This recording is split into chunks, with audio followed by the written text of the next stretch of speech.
قرآن کیوں کہتا ہے یہ اولاد، یہ بیویاں، یہ سب کچھ کیا فتنہ ہے؟ فتنہ کیوں ہے؟ جب تو ان کا عاشق بنتا ہے یہ تیرے لیے فتنہ بن جاتا ہے۔ مولا علی فرماتے کسی سے اتنی محبت نہ کرو کہ وہ تجھے اپنا اسیر بنا دے۔ بعض اوقات میں والدین کو دیکھتا ہوں بچوں کے قیدی ہوتے ہیں، شوہر بیوی کا قیدی، بیوی شوہر کی قیدی۔ تو اگر اس عورت سے محبت بھی کر رہا ہے اللہ کی خاطر محبت کرو۔ تو اگر اپنے بچے سے محبت کر رہا ہے اللہ کی خاطر محبت کرو۔ زانی بچے سے کون محبت کرے گا؟ شرابی بچے سے کون محبت کرے گا؟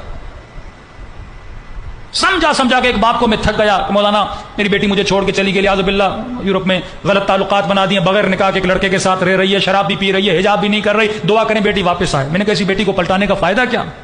نوح کا بیٹا جب کافر بنا اللہ نے کہا تیرا بیٹا ہے ہی نہیں، ہاک کر دے۔ میں نے کہا ایسے اولاد کو محبت اتنی نہیں ہونی چاہیے کہ اس محبت میں تجھے گناہ نظر نہ آئے، اللہ کی مخالفت نظر نہ آئے۔ وہ مسلم ہو ہی نہیں سکتا جس کے وجود میں غیرت الہی نہ ہو۔ تجھے زنا پہ غیرت نہ آئے، تجھے شراب نوشی پہ غیرت نہ آئے، تجھے اللہ کی مخالفت پہ غیرت نہ آئے۔ یہ نسبی رشتے ہیں، رشتہ تبھی حلال بنتا ہے جب انکحت اور قبلتو پڑتا ہے، اللہ کی اجازت سے حلال بنتا ہے۔ تو بیوی سے محبت خدا کی خاطر۔ ہدف شادی کیا ہے؟ شادی کروں، شہوت بجھے، شیطانی وسوسوں سے بچوں، نماز کا ثواب ڈبل ہو، آدھا ایمان کمپلیٹ ہو، اللہ نے اس میں سکون رکھا ہے۔ پھر مقصد نہائی یہ ہے کہ ایک ایسی اولاد پیدا کروں جو امام زمانہ کی نوکر بنے۔ یہ ہدف شادی ہے، ہدف ازدواج ہے۔ تربیت، جب تک تربیت نہیں، اب باپ کو پتا نہیں، بیٹا 7 سال کا ہو جائے معصوم فرماتے ہیں اس کی تربیت کرنا شروع کرتے، اسے کنٹرول اپنے اوپر سکھا دے۔ بیٹا تو حیوان نہیں ہے، جہاں جو ملا تو کھا لے، جو تجھے دعوت دے تو اس کی طرف چلا جائے، جو تیری طرف دوستی کا ہاتھ بڑھائے اس سے ہاتھ ملا لے۔ بیٹا تو علی والا ہے، تو انسان ہے۔ پھر اسے دکھائیے حیوانات کو، اسے شیر دکھائیے کس طرح درندگی کرتا ہے، کس طرح وہ آپس میں لڑتے ہیں۔ تو انسان ہے کیا تو شیر کی طرح بننا چاہتا ہے؟ تو بلی اور گدھے کی طرح بننا چاہتا ہے؟ نہیں، اللہ نے تجھے انسان بنایا۔ انسان وہ ہے جو دیکھ کے کھاتا ہے، اپنا کھا رہا ہوں یا غیر کا کھا رہا ہوں۔ بھینس کو نہیں پتا، وہ مسجد کا چارہ بھی کھائے گی، مندر کا چارہ بھی کھائے گی، جو ملے گا کھا لے گی، اسے کیا پتا زمین میرے مالک کی ہے یا پڑوسی کی ہے، حیوان ہے، اسے پیٹ کی بھوک بجانی ہے۔ اگر تیرا بھی یہی ہے، یتیم کا بھی کھا لیا، بہن کا بھی کھا لیا، بھائی کا بھی کھا لیا، لوگوں کا بھی کھا لیا، قیامت میں بھینس بنا کے اٹھائے جاؤ گے، انسان بنا کے نہیں۔ انسان دیکھ کے کھاتا ہے۔ میرے مال میں کس کا مال ملا ہوا ہے اسے جدا کرتا ہے۔ کہ 7 سال سے بچے کو ٹریننگ دے، اسے اپنا نیک غلام بنا، مطیع بنا۔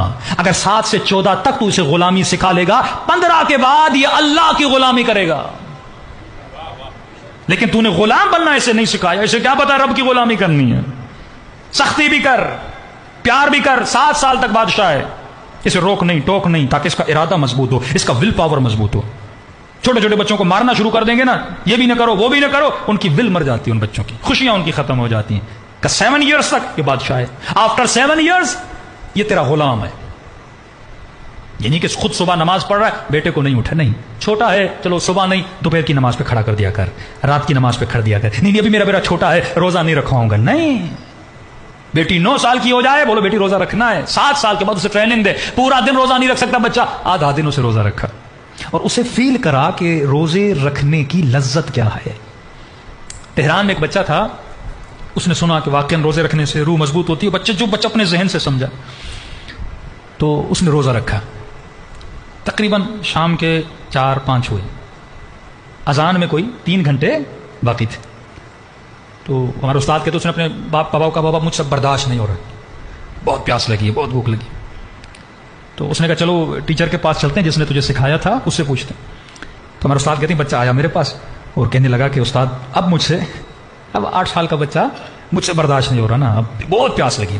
اس نے دیکھو بیٹا پانی پینا ہے پی لو، میں تجھے روکتا نہیں، لیکن اگر ابھی پیو گے ساری جو محنت تو نے کی ہے نا ضائع ہو جائے گی، لیکن میں تجھے ایک گارنٹی دیتا ہوں۔ کہ کون سی؟ کہ اگر تو اذان تک رکے گا نا اللہ تجھے ایک بہترین گفٹ دے گا، تو بہت خوش ہوگا اس سے۔ کہ پکا؟ اس نے کہا پکا۔ یہ بچہ 3 گھنٹے اس نے صبر کیا، اس کے بعد اس نے افطاری کی، خوشی خوشی آیا اس کے پاس۔ کہ کون سی گفٹ ہے؟ کہ یہی خوشی جو تیرے اندر ہے نا افطاری والی، کیونکہ جب تو توڑ دیتا پھر جب سارے افطاری کرتے تو کہتا ہے کاش میں 3 گھنٹے رک جاتا۔ جب انسان کا ہدف پورا ہوتا ہے نا، پوری بھوک اور پیاس کو برداشت کر کے جب اذان آتی ہے نا، اب جب لقمہ منہ میں ڈالتا ہے نا تو کہتا ہے کہ گویا میں کامیاب ہو گیا۔ میں نے ایک بہت بڑے پہاڑ کو کیا کر دیا؟ پار کر دیا. کیسے؟ اتنی خوشی ملی کہ واقعا میں نے پورا کر دیا، دن کو پورا کر دیا. اپنے باپ کو کہا بابا اگلے دن پھر رکھوں گا. اس کا والد کہتا ہے کہ مولانا میں نے کہا اس نے اتنی بھوک کاٹی میں نے اسے اٹھایا نہیں. کب بغیر سحری کے اس نے اگلے دن روزہ رکھا. کب وہ خوشی مجھے بار بار چاہیے. جب انسان ایک چیز کو اچیو کر لیتا ہے نا، خوشی یہ نہیں کہ صرف پیسہ ملے، انٹرنل جو خوشی ہوتی ہے. یہ میں نے جملہ پچھلے سال کہا تھا کہ امام حسین سے کسی نے پوچھا کہ مولا انسان اور حیوان میں فرق کیا؟ لذت حیوانی اور لذت روحانی کو ڈیفائن کس طرح کریں؟ واللہ یہ چیزیں حسین ہی بتا سکتے ہیں، اہل بیت ہی بتا سکتے ہیں، ہم تو نہیں بتا سکتے. پیاری مثال دی امام حسین. امام فرماتے ہیں جو کھانا کھا کر مزہ لے یہ حیوان ہے،